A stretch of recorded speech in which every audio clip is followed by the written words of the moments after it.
اللہ تعالیٰ کی ذات بڑی کریم ذات ہے اور اللہ رب العزت اپنے بندوں پر بہت ہی مہربان ہے۔ حق تعالیٰ شانوں نے اپنے بندوں کو دنیا اور آخرت کی کامیابی کے لیے اپنے احکام نازل فرمائے ہیں، اور ہمارے نبی کریم صلی اللہ علیہ وسلم نے اللہ تعالیٰ کے حکموں پر چلنے کا ہمیں طریقہ بتلایا ہے۔ ہم سب کے سب حق تعالیٰ شانوں کی ذات و صفات پر یقین کرتے ہوئے اس کے احکامات کے پابند بن کر چلیں گے اور نبی کریم صلی اللہ علیہ وسلم کے طریقوں کے پابند بن کر چلیں گے تو اللہ رب العزت دنیا میں بھی ہمیں کامیاب کریں گے اور آخرت کی کامیابیاں بھی عطا فرمائیں گے۔ دونوں جہانوں کی کامیابی کا ذریعہ اللہ رب العزت کا مبارک دین ہے، اور دین کے زندہ ہونے کا ذریعہ نبی کریم صلی اللہ علیہ وسلم کی دعوت والی محنت ہے۔ آج سب سے پہلا درجہ دعوت والی محنت کے زندہ ہونے کا ہے۔ آپ صلی اللہ علیہ وسلم والی مبارک محنت زندہ ہوگی تو حق تعالیٰ شانوں کا مبارک دین زندہ ہوگا، اور دین انسانوں کی زندگی میں آئے گا تو انسانیت جہنم کی آگ سے بچ کر جنت میں جانے والی بنے گی۔ تو پہلا درجہ محنت کا ہے، اور نبیوں والی محنت میں سب سے پہلی بنیاد یقینوں کی تبدیلی ہے۔ یقین تبدیل ہو جائے، اللہ کے غیر سے ہو جانے کا یقین دلوں سے نکل جائے، ایک حق تعالی شانوں کی ذات عالی سے سب کچھ ہونے کا یقین دلوں میں اتر جائے، اور دنیا میں پھیلے ہوئے مادی اسباب، مال، ملک، منصب، جاگیر، دنیا میں پھیلے ہوئے مادی اسباب سے کامیابی کا یقین دلوں سے نکل جائے، نبی کریم صلی اللہ علیہ وسلم والے عملوں سے کامیابی کا یقین دلوں میں اتر جائے۔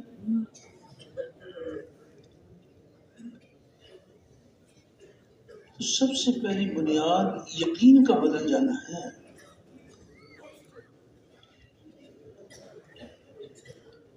صحیح یقین کی بنیاد پر پورے دین اسلام کی عمارت تیار ہو جائے گی۔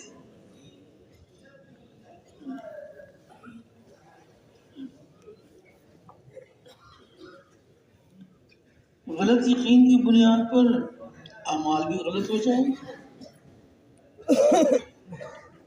تو یقینوں کی تبدیلی کا بڑا ذریعہ یہ مبارک کلمہ اور کلمے کی مبارک دعوت ہے۔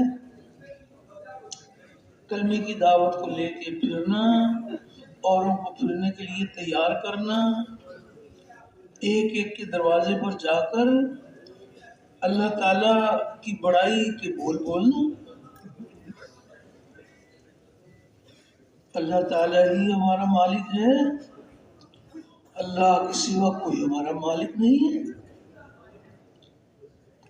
اللہ رب العزت ہی پالنے والے ہیں، اللہ کے سوا کوئی ہمارا پالنے والا نہیں ہے، وہی درد مندوں کے درد دور کرنے والا، غم زدوں کا راحت رسوں، مجبوروں کی پکار سننے والا، بے یار و مددگار کی مدد کرنے والا، ہر اکیلے کا ساتھی، ہر اکیلے کا ہمدم، اور اللہ اتنا قریب جو کسی سے دور نہیں۔ انسان اکیلا ہے، اللہ تعالیٰ شارک سے بھی زیادہ قریب، دو ہیں تو تیسرا اللہ موجود. تو اللہ اتنا قریب جو کسی سے دور نہیں ہے، اور وہ ایسا غالب جو کسی سے مغلوب نہیں ہے، اور ایسا پالنے والا کہ اپنے پالنے میں کسی نقشے کسی شکل کا پابند نہیں. ساری کی ساری مخلوق اللہ کی محتاج، اور اللہ کسی کے محتاج نہیں، اور نہ اس کی ذات میں کوئی شریک، نہ اس کی صفات میں کوئی شریک. وہ اپنی ذات میں بھی یکتا، اپنی صفات میں بھی یکتا ہے، اور نہ اس کی کوئی مثال، نہ اس کا کوئی ثانی. اللہ کا کوئی ثانی نہیں ہے، وہ ایک ہے، اکیلا ہے، جو چاہتا ہے اپنی قدرت سے کرتا ہے، اپنے کرنے میں کسی مخلوق کا پابند نہیں ہے. تو اللہ جل شانہ کی عظمت اور کبریائی کے بول اتنا بولے ہیں، اتنا سنیں کہ ہمارے دل، ہمارے مردہ دل زندہ ہو جائے، اور اس بول کو لے کے پھریں، اوروں کو بھی پھرنے کے لیے تیار کریں، اور اس بات کی بھی دعوت دی جائے کہ جہاں جہاں سے جو کچھ ہو رہا ہے، جہاں سے ہمیں ہوتا ہوا نظر آ رہا ہے، یہاں سے نہیں ہو رہا، وہ تنہا تنہا اللہ تعالیٰ کی قدرت سے ہو رہا ہے.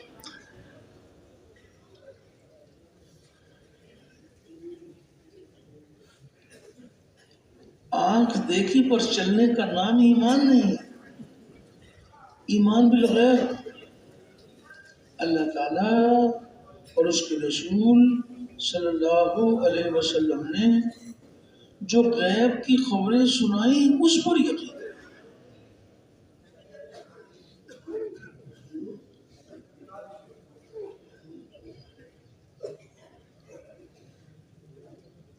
کائنات کے ذرے ذرے کو اللہ تعالیٰ نے اپنی قدرت سے بنایا ہے، اور یہ بنا ہوا بنانے والے کے حکم کے بغیر کچھ نہیں کر سکتا. وہ بنانے والا بنے ہوئے کے بغیر سب کچھ کر سکتا ہے.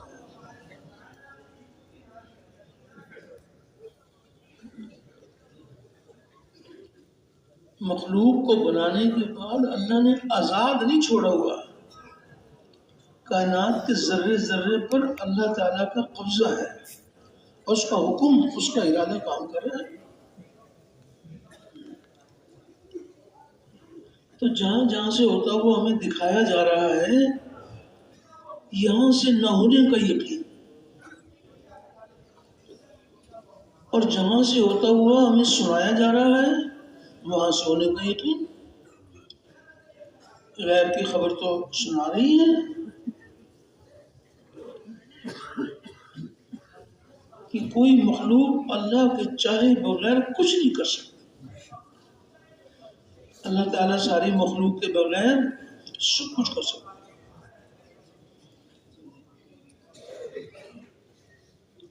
ایک ہے غیب کی خبروں پر یقین، اور ایک ہے اپنے مشاہدے اور تجربے پر یقین، کہ جن انسانوں کو جو نظر آ رہا ہے، جن کے باپ دادا سے تجربے ہیں، مشاہدے تجربے کا یقین غلط یقین ہے. غیب کی خبروں کا یقین صحیح یقین ہے.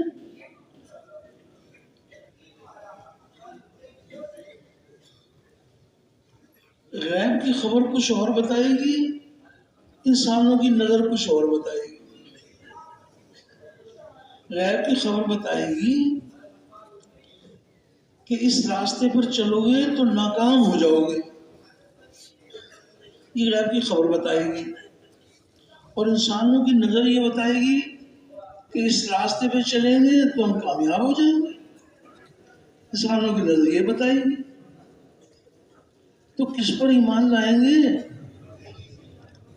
نظر پر یقین یا خبر پر یقین؟ نظر بتائے گی نہیں یہ راستہ تو ہمارے فائدے کا ہے، خبر بتائے گی نقصان کا ہے۔ خبر بتائے گی کہ یہ راستہ دونوں جہانوں کی کامیابی کا راستہ ہے، اور انسانوں کی نظر یہ بتائے گی، تجربہ یہ بتائے گا کہ یہ نقصان کا راستہ ہے۔ کسی کو آپ غیب کی خبر سنائیں کہ یہ سود، یہ بربادی کا راستہ ہے،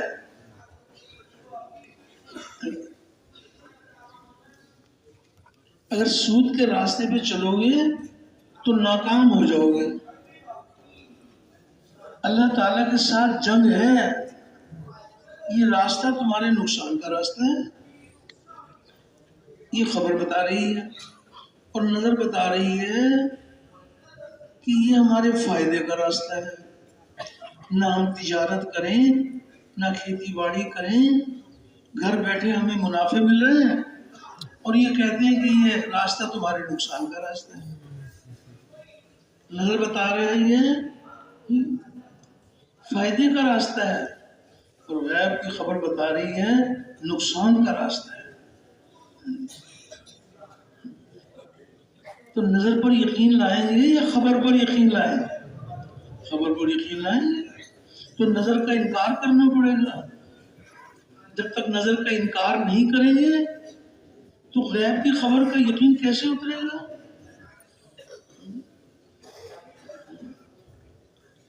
پھر اور ان کو غیب کی خبر سنائیں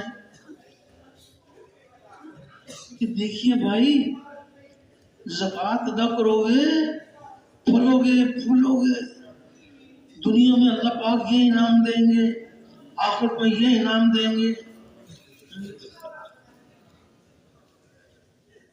زکوٰۃ اللہ کا حکم ہے، اس حکم کو پورا کرنے پر اللہ زندگی بنائیں گے۔ ان کا مشاہدہ تجربہ یہ بتا رہا ہے کہ زکوٰۃ ادا کریں گے تو مال کم ہو جائے گا، ان کی نظر یہ بتا رہی ہے۔ 1 کروڑ روپے کی زکوٰۃ ادا کریں تو کتنے کم ہو گئے؟ 2.5 لاکھ۔ تو کہتے ہیں یہ کیا بات ہے بھائی، یہ آپ کیا بات کر رہے ہیں؟ آنکھوں دیکھی نقصان اٹھا لیں، یہ راستہ نقصان کا راستہ ہے۔ تو ایک ہے نظر کا یقین اور ایک ہے خبر پر یقین۔ ایک یقین کو دل سے نکالنا ہے اور ایک یقین کو دل میں اتارنا ہے۔ کون سے یقین کو دل سے نکالنا ہے؟ سارے بھائی بتاؤ۔ مشاہدے تجربے کے یقین کو دلوں سے نکالنا ہے اور غیب کی ہر خبر کے یقین کو دل میں اتارنا ہے۔ اللہ نے فرمایا، اللہ تعالیٰ کے رسول نے فرمایا، گردنیں جھک جائیں۔ جس ذات نے ہم کو پیدا کیا ہے اس ذات نے دونوں جہانوں کی کامیابی کے لیے اللہ رب العزت نے دین عطا فرمایا ہے، اپنے احکامات عطا فرمائے۔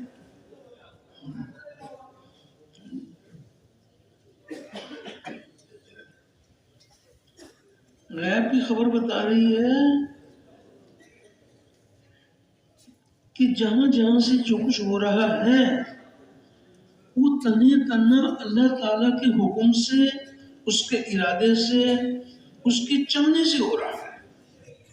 یہ غیب کی خبر بتا رہی ہے، اور نظر بتا رہی ہے کہ یہ اللہ کے غیر سے بھی ہوتا ہے، کچھ اللہ سے ہوتا ہے اور کچھ اللہ کے غیر سے ہوتا ہے۔ غور تو کریں کتنا بڑا ظلم ہے، کرنے والی ایک ذات ہے، جس مخلوق سے کرایا جا رہا ہے سمجھتے ہیں کہ اس مخلوق سے ہو رہا ہے۔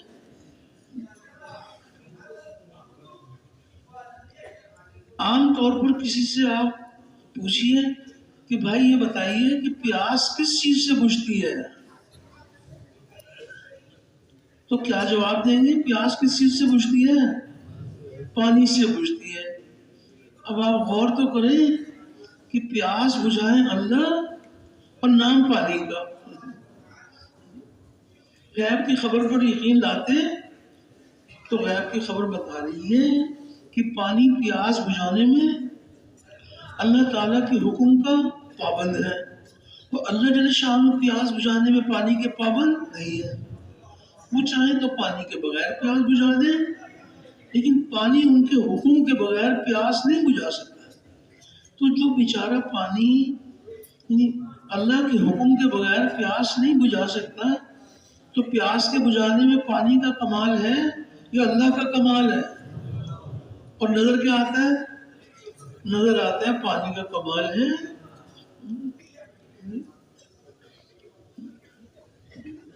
آنکھ دیکھی پر چلنے کا نام ایمان نہیں ہے. ایمان رکھ رہا ہے. پیاس بجھانے کا حکم آئے تو پیاس بجھے گی. پیاس بڑھانے کا حکم آ جائے، پانی پئیں اور اس میں حکم آ جائے پیاس کے بڑھانے کا، تو پیاس بجھے گی یا بڑھے گی؟ بڑھے گی. وہ تو حکم کا کمال ہے. یہ واقعات غیب کی خبریں اللہ تعالیٰ نے ہم سب کو سنائی ہیں. وہ جو قافلہ تھا طالوت اور جالوت کا قافلہ، تو پیاس کی سب کو شدت تھی. تو جب پانی ملا، حکم یہ تھا کہ ایک چلو پانی پی لو. پیاس میں شدت تھی، حکم تھا ایک چلو پی لو. تو قافلے کے لوگ کچھ ایسے تھے جنہوں نے کہا کہ بس بھائی جتنا حکم ہے بس اتنا پیئیں گے. انہوں نے ایک ایک چلو پی لیا. اور کچھ ایسے تھے کہ جنہوں نے پیٹ بھر کے پیا. جنہوں نے پیٹ بھر کے پیا ان کے پیٹ پھول گئے، ان کی پیاس بھی نہیں بجھی اور اس سفر کے قابل بھی نہیں رہے. اور جنہوں نے ایک چلو پیا ان کی پیاس بھی دور ہو گئی اور سفر کے قابل بھی رہے. تو ایک چلو سے ہوتا ہے یا زیادہ پانی سے ہوتا ہے یا اس کے حکم سے ہوتا ہے؟ وہ تھوڑے کو ذریعہ بنا لیں حاجت کے پورے کرنے کا، تھوڑی چیز سے حاجت پوری ہو جائے گی. زیادہ چیز کو اللہ پاک پریشانی کا ذریعہ بنا لیں، وہ پریشانی کا ذریعہ بن جائے گی. تو پانی سے ہوتا ہے یا اللہ کے حکم سے ہوتا ہے؟ پانی کی تو ایک مثال آ گئی. جس قدر مخلوقات ہے یہ سب اس کے حکم کے بغیر کچھ نہیں کر سکتے. غیب کی خبر ہے قل کل من عند اللہ. یہ غیب کی خبر ہے کہ میرے حبیب آپ کہہ دیجئے کہ سب کچھ اللہ کی طرف سے ہوتا ہے. قل کل من عند اللہ. کیسے اللہ پاک اپنے بندوں کی رہنمائی فرما رہے ہیں، کیسے اپنے بندوں کی تربیت فرماتے ہیں کہ دیکھو ہمیں پہچانو، ہم کیسی قدرت والے ہیں، ہمارے کیا کیا اختیارات ہیں.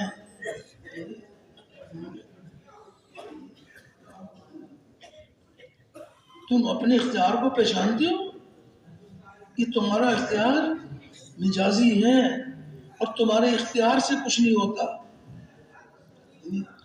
ہمارے اختیار سے سب کچھ ہوتا ہے.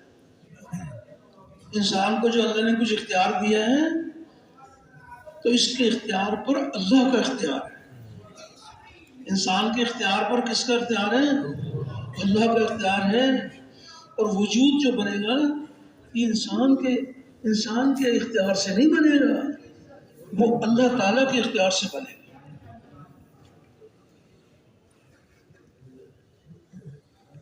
وَمَا كَانَ لَهُمُ الْخِيَرَةُ.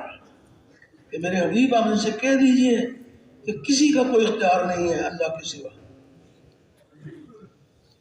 وَمَا كَانَ لَهُمُ الْخِيَرَةُ. غیب کی خبر بتا رہی ہے کہ سارا اختیار کس کا ہے؟ اللہ کا ہے. جس کے پاس جو کچھ بھی ہے وہ اللہ کی عطا ہے. اللہ تعالیٰ نے اگر کسی کو کچھ تھوڑا سا اختیار دے دیا تو یہ سمجھتا ہے کہ یہ میرا ذاتی کمال ہے. وہ تو اللہ کی عطا ہے.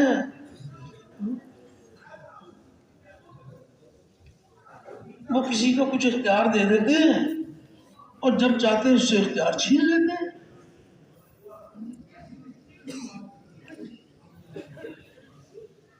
اللہ نے کسی کو کچھ اختیار دے دیا، وہ یہ سمجھنے لگے کہ ہمارے اختیار سے ہو رہا ہے، ہمارے اختیار سے ہو رہا ہے. ان کو یہ نظر آتا ہے اللہ نے ان کا اختیار چھین لیا.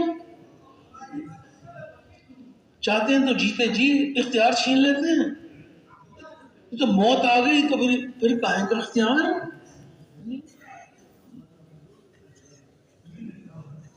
پھر کہیں کی قوت.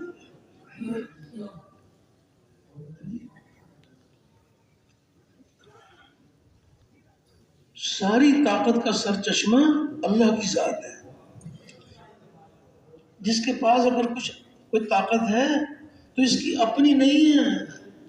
یہ طاقت کس نے دی ہے؟ اللہ نے دی ہے. اور وہ جب چاہے گا چھین لے گا. وہ جب چاہے گا طاقت چھین لے گا.